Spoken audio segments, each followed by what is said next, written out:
Tonight, all eyes on the Taal volcano, spewing ash and lava. Experts warning an explosive eruption could be days, even hours away. The Taal volcano in the Philippines has thrown molten rock into the sky, triggering official warnings that a hazardous eruption of toxic gas may be imminent.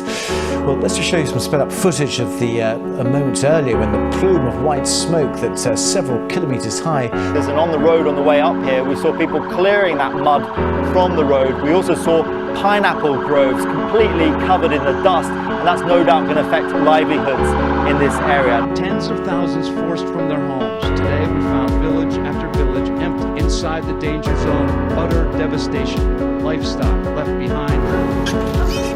Many now taking their chances, going back to save the animals they can carry. Volunteers rescuing pets.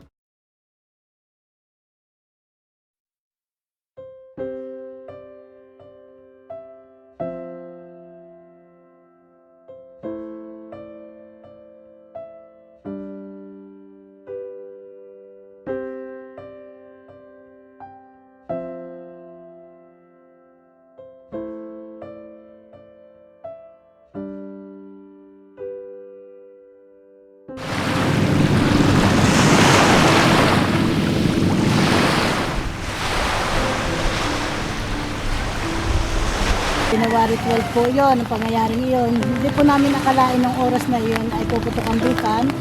Kami po okay lang dito na kami pinasa ang mga bahay nung pong nausok na sa kapwa po kami naglitasan. Ano dito?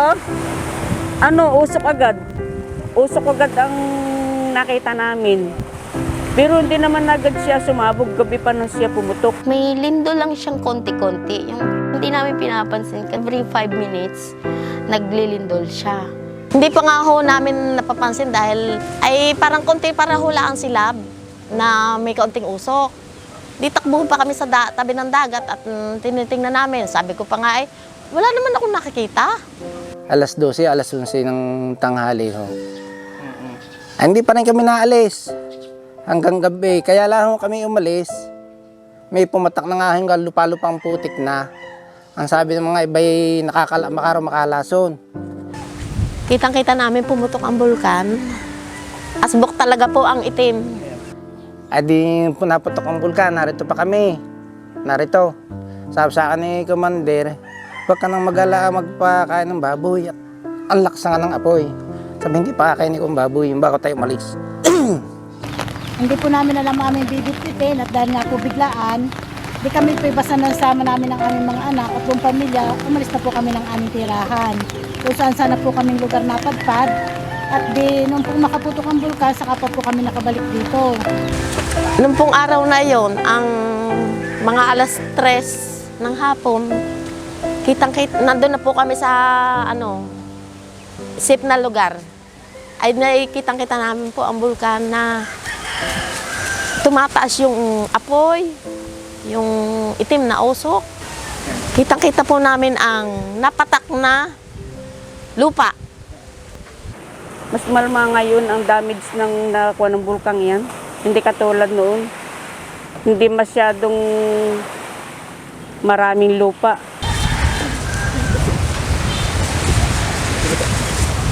At yan pong noon po, hindi mo po ito malalakadan. Itong lupang tinutuntungan natin. Kung pumutok ang bulkan, hindi po ninyo ito po pwedeng tuntungan. Madudulas po kayo dahil ito ay yung parang kalamay na malagkit na madulas. Yun po.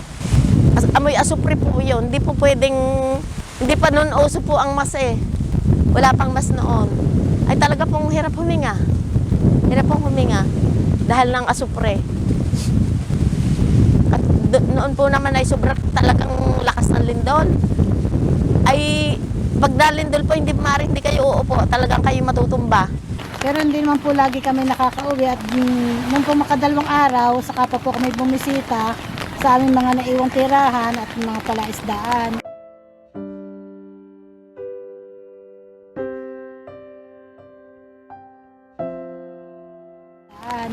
Pero nung kami po dumating na yon, wasak na po ang aming mga bahay, pati ang aming palaisdaan po, wala na rin. At naubos na po ang mga laman. Ang paglikas ko po, wala naman po dahil nga biglaan. Pati nga po yung paninda ko, dinala ko, pinamigay ko na lang. Ay,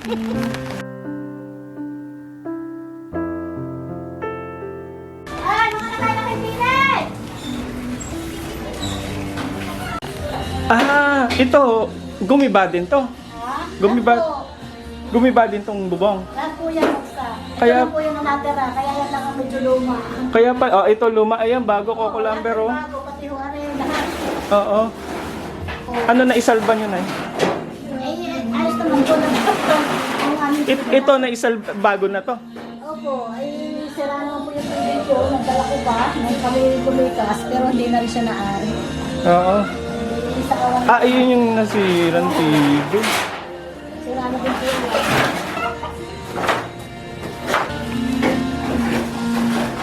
Ito hindi gumuhutong pader. Hindi naman po, ayan lang. Ito po, yan. Medyo na ano ka ng... Biyak na. ng bubong. Yan, ito bago na kasi. Ay, kakain muna. Oo, kain muna kayo. Ayan, nakikain pa.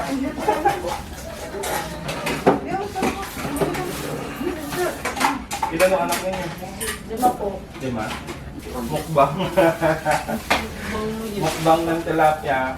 Parang may isang buwan pa po ata bago kami pinayagang bumalik dito. Bumalik po kami dito yung March, parang mga March 12. Bago po kami nagtakbuhan, mahina pa naman po. Inahab na ilagay ng mga gamit sa amin. May safety na. Eh, dadalhin ko po ito ang paninda. Okay.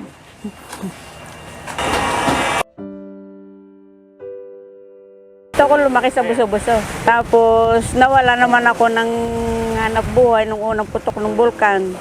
Kundi maglaban ng plastic ng sako. Nililinis ko sa dagat.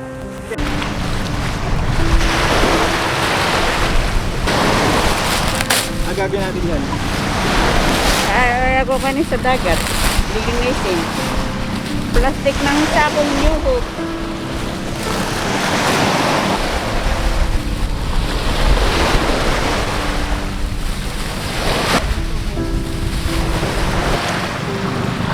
Saan lalagay?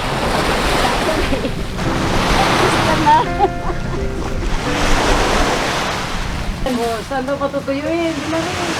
Tay, dito na. Marami na ako nalaghan. Na doon. Yan. Ito, pag natuyo, pipilutin pa ito. Para madami ang laman ng sako. Ilang kilo? Ito siguro, kung kilo lahat ito. Siguro ito yung mga lang, ito, mga 7 kilo lang ito. Magaan ang timbang. Bago pumunta kong bulkan, may tindahan ako. Yun ang hanap buhay ko. Tapos yung anak ko naman ay 7, may asawa na lahat. Ay ako naman ay solo parents na. Kaya wala na akong katulong sa paghahanap buhay. Niwanan na diyan, natabunan na ng lupa. Hindi na maaari katulad ng bigas. May tinda rin akong bigas. Hindi na pwede, puro putik na. Sabi ng aming minuno noon, sabi, huwag daw magpapaganda ng bahay dito sa buso-buso. Dahil buhay nga daw ang bulkan. Kumula ang usok. Umalsa lang ang usok. At di kami nagtakbuhan na. Dahil abot ang yanig eh. Yanig ng yanig ang lupa eh. Ano, ganitong oras yata yun? Nung sumabog nitong huling ito. Usok agad ang umalsa ng umalsa. So, doon na kami nag-ipon-ipon sa pantay. Tapos nung ay nagbakwitan na. Kung saan na napunta ang iba. Kami sa Cavite. Tapos nung hinanap ko ang aking mga anak, doon ko man nakita sa Kalamba. Doon kami nagsama-sama. Nakapakwit sa Kalamba. Sa Kalamba kami nagpangita. Dahil may mga kontak naman ng cellphone eh. Pinagtatawagan, sabi ko nato ako sa Cavite. Ayun, sila din naroon sa Kalamba, doon sa may school. Hindi doon ako napunta.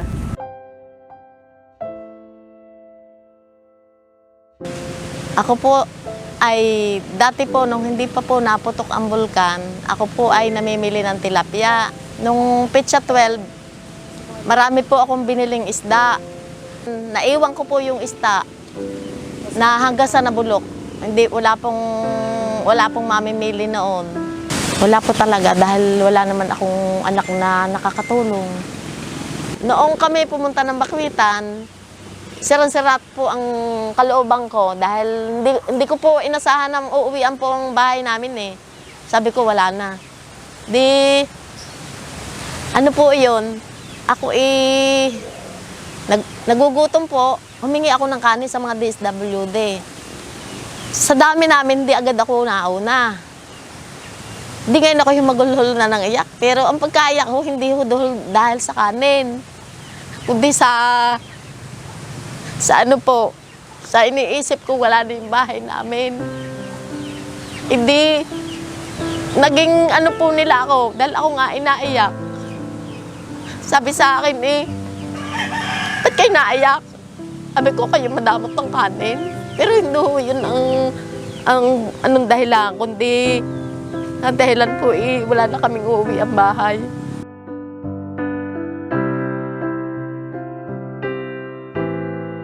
Doon muna. Kuya, tawagi si Barney, kuya. Basta ang mahalaga sa amin, magkasama kaming lahat. Hindi kami talaga naghiwalay. Iyon ang ano ko. Kahit sabi ko, wala tayong madala, basta sama-sama tayo. Hindi kagaya ng ibang pamilya naghiwalay. Nandun sa Tagaytay, sa may Cavite. pero gusto ko lang, ayoko lang balikan yung naranasan namin kasi sobrang, nung panahong iyon, hindi ko paano tayo bukas? Kasi ngayon, okay na kami ngayon. Hindi ako makaimik. Ang sabi nila, wala nang babalikan. Saan tayo pupunta? Anong ganito? Nung panahon iyon na wala na. Ultimo ng mga anak ko, hindi na bit-bit. Kumbaga na ano. Pero nung mga 3 araw na siguro, dahil ako 3 araw ako bago nakapalit ng ganito talaga, 3 araw. Buti na lang, madami na mga tumulong. Napasasalamat na kami doon sa mga natulong na iyon dahil ang bilis naman talaga nilang nakaalalay sa amin. Hindi kami, kaya lang syempre naisip mo din yung paano ang pagbalik. Yun ang agad sa amin. Paano ang pagbalik? Mabubuhay pa ba kami? Maganda yung sa ibang lugar, hindi kami magugutom. Pero yung nasa sarili na kaming bayan, parang doon pa kami mamamatay. Dahil kung tutuusin naman, ito hindi ikakasama ng aming ano. Sa ibang lugar, hindi kami pinapabayaan. Pero nasa sarili na kami, yun ang hinanakit namin sa kanila. Kasi pinauwi nila kaming walang-wala kami. Ang pangako pa sa amin ng DSW ng aming bayan, naghingi lang ako ng trapal. Yung trapal lang kasi walang bubong ang aming bahay. Trapal lang para makauwi kami. Oo daw, dahil nagbiting kami bago kami umuwi. Yun ang hinanakit ko talaga sa kanila dahil pinauwi nila kami, hindi nila kami pinigyan. Kaya sabi ko, wala akong aanuhin sa kanila na pinauwi nila kami, na binigyan nila kami. Yun dito, isipin ko pa paano ako magsisimula. Pagdating ko, siyempre ang mga gamit mo, tinambak mo na kasakon lahat. Tinambak mo.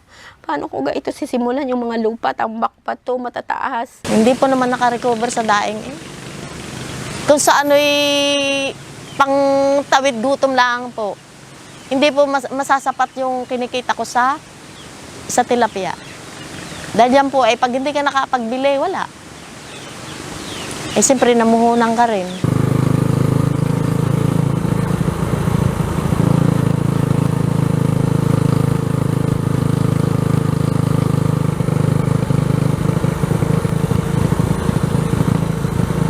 Yan ho, ang aking mga sagingan.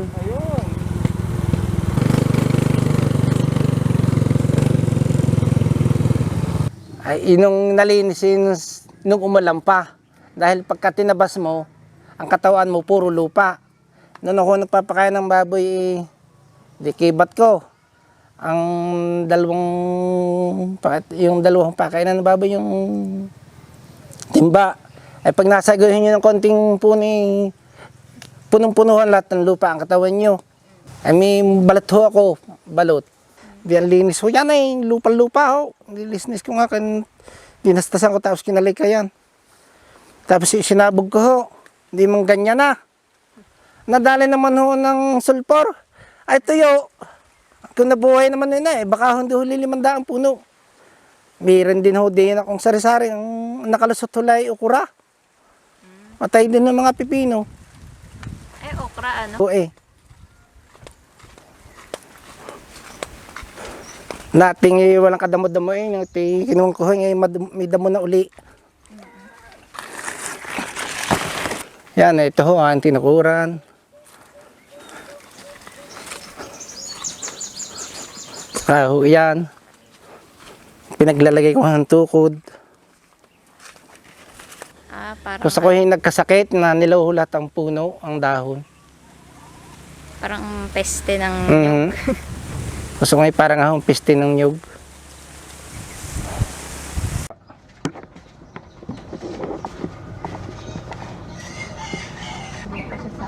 Ay, as pa yan, yung makapal na yan. Yan ang kataas. Swimming pool. Meron siyang swimming pool, biglaan daw ang linis. Dapat magpakain na ang dala.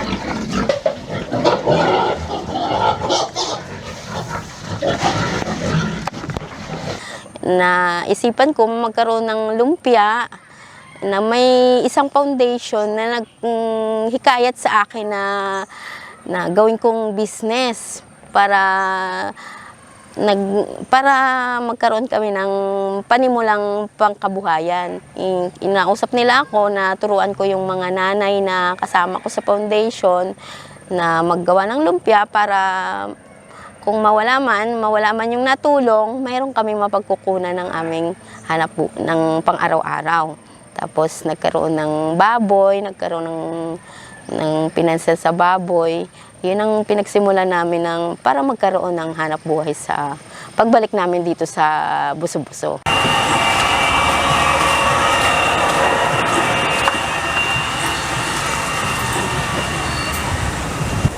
Tuwing umaga, na ganito pong trabaho ko, palaot, papatuka, nagtitinda ng kung ano-ano na po para po sa ikabubuhay ng aking mga anak. Talagang sakripisyo lang po para sa mga anak. At saka hindi po ako nawawalan pag-asa na maitataguyod ko na mawalhati ang aking mga anak. Sanay na po ako dahil mula po pagkaliit pa po ng mga anak ko, maaga na po akong gumising. Lahat po ng hanap buhay na gawa ko na. Dati po ay nagtitinda ako ng mga sari-sari, yung mga pagkain. Yan. Meron din po, tsaka po namimili din kami ng isda. Kaya pag kami napunta po sa umaga, hanggang hapon na kami doon, meron naman po akong tinitigilang pinakakubo namin. Maghapon na doon tayo? Oo. Dahil minsan alas 10 po, naglalako kami ng mga merienda. Tapos pagka alas 2 po ng hapon, gayon din. Hindi pa rin ako nawawala ng pag-asa. Opo, matagal po naging single mom. Hanggang sa napag-aaral ko aking mga anak. Ari doon mo na lang ilagay sa unahan ngayon. Ako din na sa una.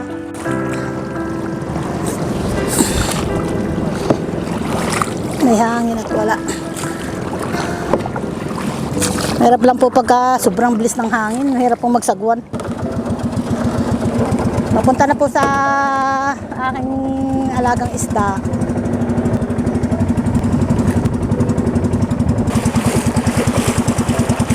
Hindi po ako sana umasa sa tulong ng iba. Gusto ko po sarili ko sikap para mapaunod ko ang pamumuhay. Tapos ko saan para ako na po ang pinakamasayang magulang ko sila lahat makakatapos. Hindi ko po alitangan, ang hirap. Basta ang mahalaga, merong manong aking mga anak. Mahal na mahal ko po aking mga anak.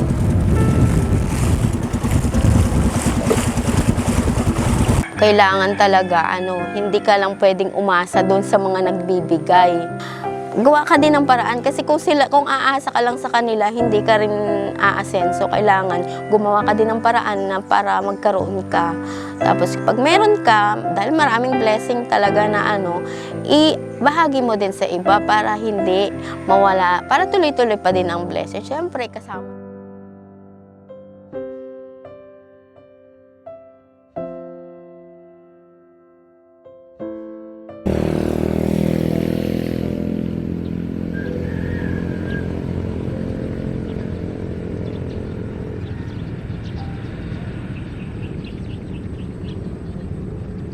Kami po sa barangay ay aware naman po kami. Kami po, lagi ko po kaming nakamonitor sa PBOX. Ganun din po ang ating MDREAM at ang ating pong si Mayor sa LGU. So kung may mga pagbabago po sa bulkan, kung may mga aktibidades po sila, ito po ay amin ang agaran na ipinapasa po sa group chat. Kalimitan po dito talaga hanggang ngayon, nag-aamoy asopre pa. At ang ating pong bulkan ay nananatili pa rin sa alert level 2. So hindi pa rin po natin masasabi na kung mag-i-erupt ba siya or bababa na ang level niya hanggang sa 0, hanggang sa tuluyan na mawala ang pagbabanta ng pagputok niya. Paymaya po yan. Pero meron ka. Meron, di ata kasi sandali, hindi na gana yung mandan na doon. Gcash na lang po. Okay. Tinatalian lang namin ng tawad. Ito pa po yung pag-uwi po namin, yung nababalita namin lagi po na usok. Siguro po may, na po, mag-6 na buwan na po hinanda po namin Kasi hindi pa daw po nakakalabas yung asop. Yung yung bato, yung katawag doon, laba. Yung laba po. Kaya ito hindi na namin inaalis, basta hilayin na lang namin. Makita na. Lukot-lukot na po. Basta ready na lang po. Hindi naman po namin inaalis po. Oo, ready na po yan. Nakadyan ng lahat. Lukot-lukot na kasi pinakits ko pong maliliit. Parang mag-a-abroad ka, parang magkasya. Madami po Cash, hygiene, wallet, cellphone. Opo.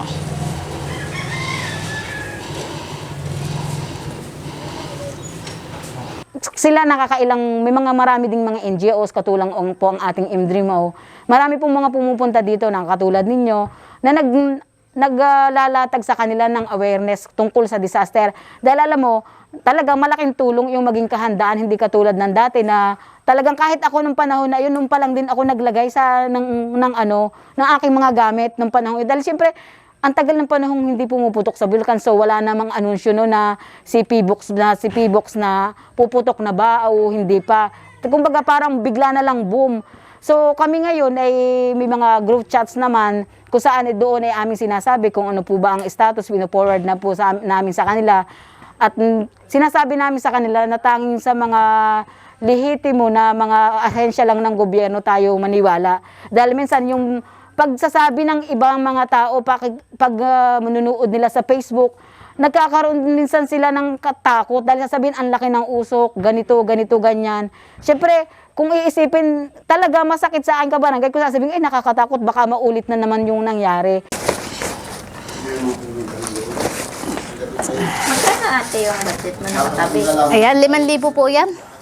Opo, para kaysa emergency kahit pa paano, may pambili po. Opo, hindi ko po yan inaalis kahit na case emergency nang walang-wala po ako. Hindi ko po siya pinapakailan. Kasi alagay lang po siya sa aking bag. Basta yun. Ito po may SIM na din kayo? Opo, may SIM card na rin po. Baka na-expire. Ito po, SIM, hindi, nakatanggal naman po. Bago ko po ikabit. Ay, hindi pa activated? Hindi pa po. Case na emergency po. Nagtitinda rin ako SIM card kaya Opo. May backup lang kung naka-ready na po dyan sa likod.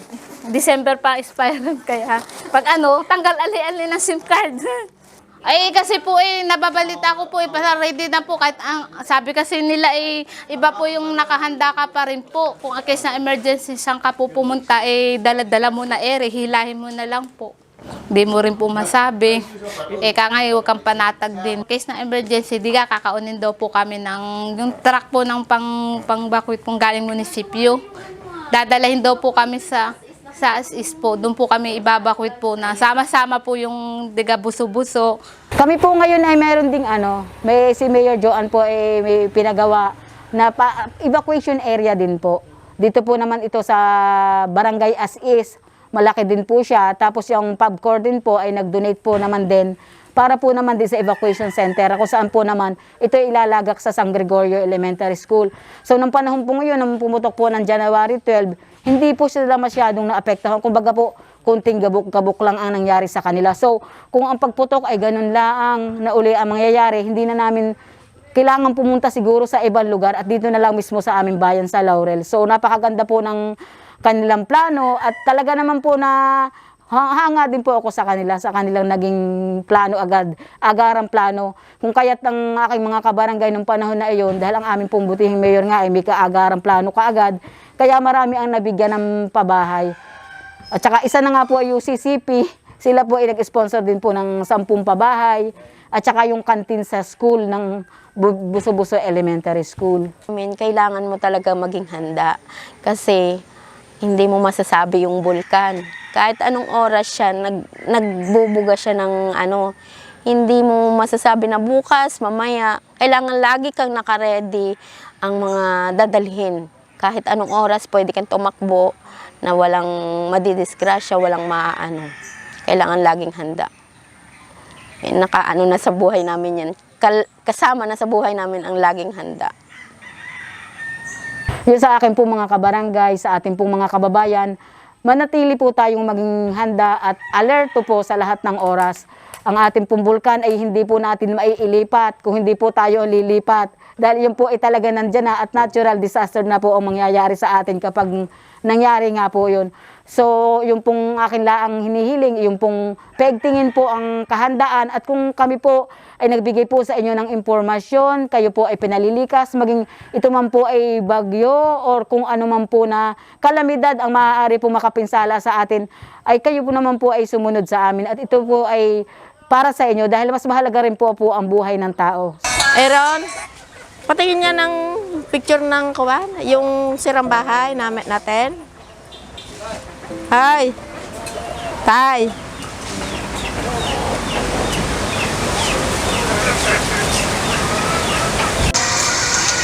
Pero yung lakas na yan din pumasok sa aming loob. Yan po ay pumasok sa bahay namin. Oh, yan ang gilid ho niyan.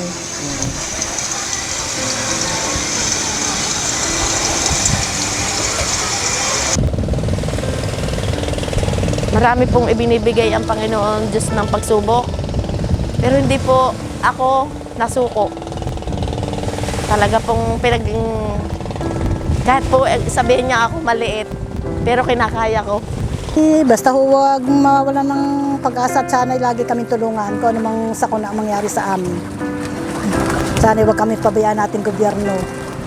At kami na may awa ng Diyos, hindi naman kami nawawala ng pag-asa at alam namin kami tutulungan sa awa din ng ating Panginoon. Basta may tiwala lang tayo sa isa't isa.